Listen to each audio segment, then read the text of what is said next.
नमस्कार। ज्ञान विविध चैनल में आपका हार्दिक स्वागत अभिनंदन। कल हमने पढ़ा था शिक्षा के संबंधित एक टॉपिक था। आज हम नया टॉपिक लेकर आए हैं जो है राष्ट्रीय शिक्षा नीति 1986। ये क्या है इसके बारे में पहले जानकारी लेते हैं। कैसे आई, क्यों आवश्यकता पड़ी, ये सारी बातें। फिर इसके अंदर इसका मुख्य ध्येय क्या है, उद्देश्य क्या है, तत्व क्या है, गुण क्या है, दोष क्या है, ये सारी आज हम जानकारी देंगे। तो सबसे पहले ये राष्ट्रीय शिक्षा नीति कैसे आई, तो सबसे पहले 1964 ईस्वी में भारत ने भारतीय नीति आयोग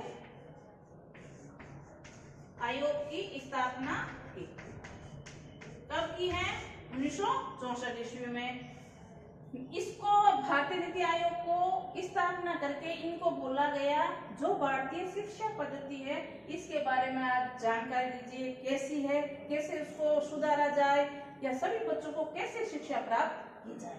तो ये 2 साल तक अध्ययन करते हैं और 1966 में अपनी रिपोर्ट देते हैं। और रिपोर्ट में क्या कहते हैं कि भारत में एकता में अनेकता है, विभिन्नता है, सबके धर्म जाति अलग प्रकार के, लेकिन शिक्षा एक हो ताकि सबको बराबर समान और समान रूप से शिक्षा प्राप्त हो। ये रिपोर्ट इसने 2 सालों में ये दी। तब क्या करते हैं, आगे जाकर उसी समय कांग्रेस का शासन होता है। तो कांग्रेस की सरकार ने 1968 ईस्वी में राष्ट्रीय शिक्षा नीति की योजना बनाई। शिक्षा नीति की योजना बनाई। ये योजना चल ही रही थी कि सत्ता पलट हो गई और बीजेपी का मतलब जनता पार्टी का राज आ गया। तो जनता पार्टी ने अपनी नई नीति अपनाई और नई शिक्षा नीति के तहत उसने प्रारूप तैयार किया, अलग अलग प्रकार के जानकारी प्राप्त की। वो ये कार्य चल ही रहा था कि और नई वापिस सत्ता बदली और कांग्रेस आई। वो जब कांग्रेस आती है तो उसमें कौन होती है? श्रीमती इंदिरा गांधी।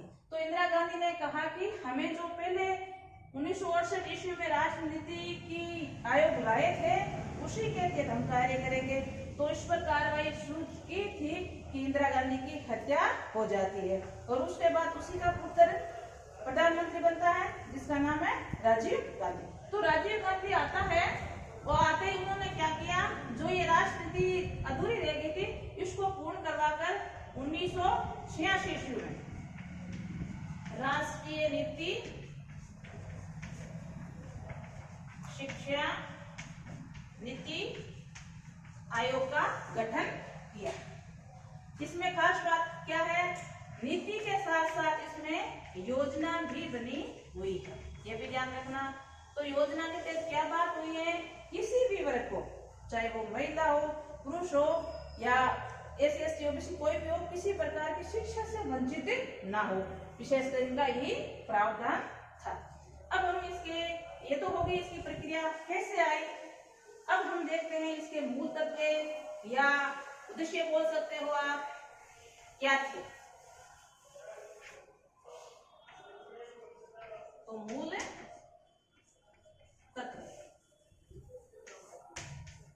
तत्व के अंदर सबसे पहली बात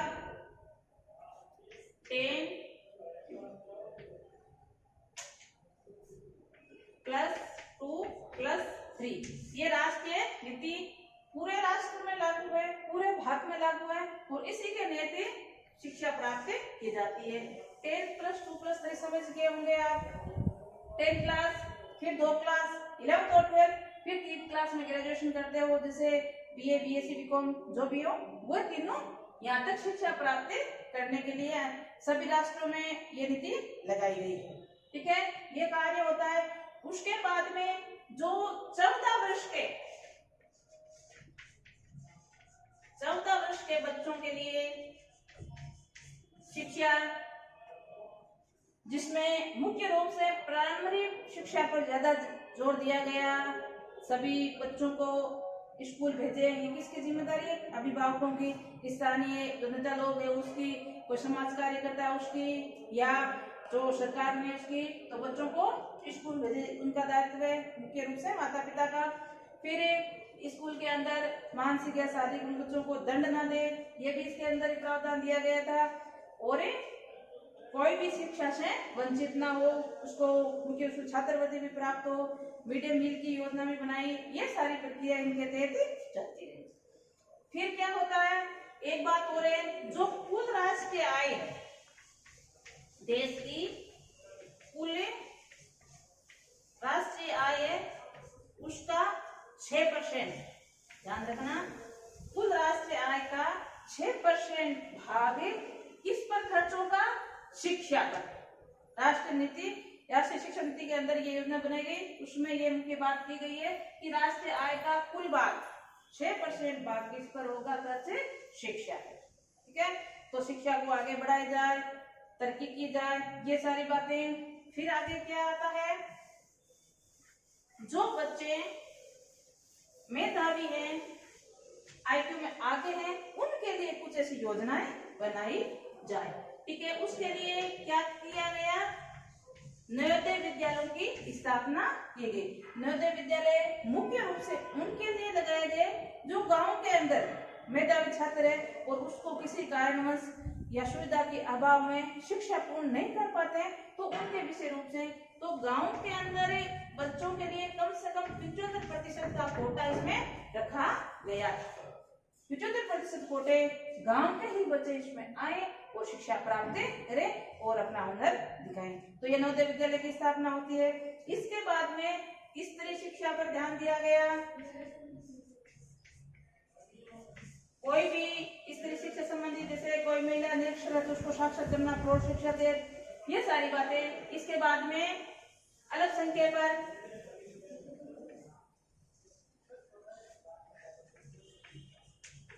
अल्पसंख्यकों पर ध्यान दिया गया।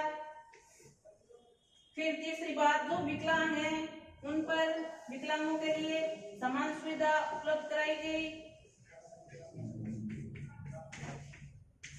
और फिर ओबीसी, एससी और एसटी, इनके लिए, क्योंकि ये शिक्षा में पिछड़ापन था, तो आगे लाने के लिए या इसको बराबर करने के लिए विशेष इन पर ध्यान दिया गया।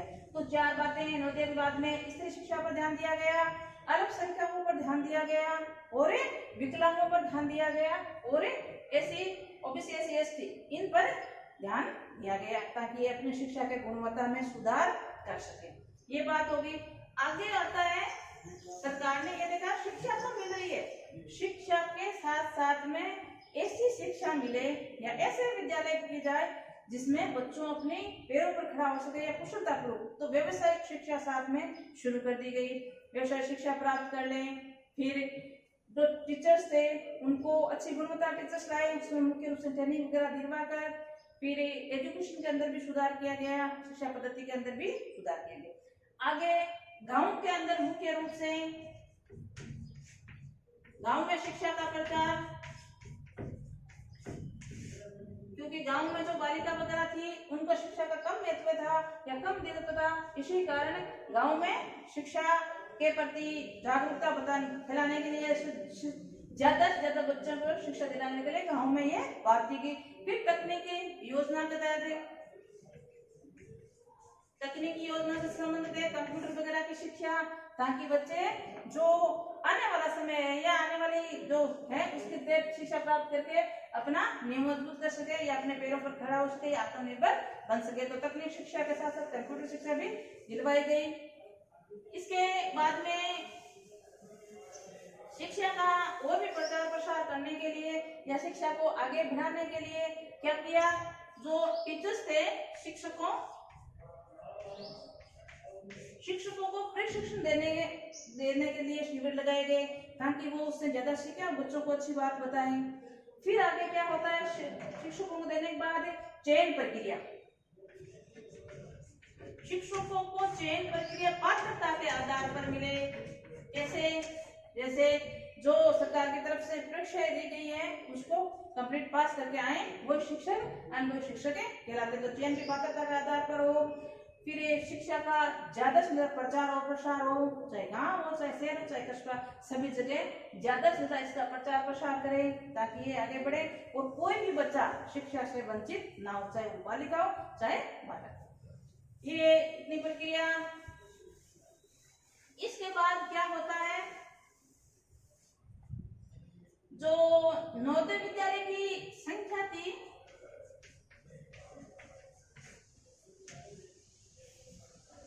2012 तक नवोदय विद्यालयों की संख्या थी 586। ध्यान में रखना, कई बार पूछ लेता है कितने नवोदय विद्यालय का खोले गए ताकि बच्चे ज्यादा से ज्यादा शिक्षा प्राप्त करें। और 1986 के थे, एक बात वो है 1986 में इंदिरा गांधी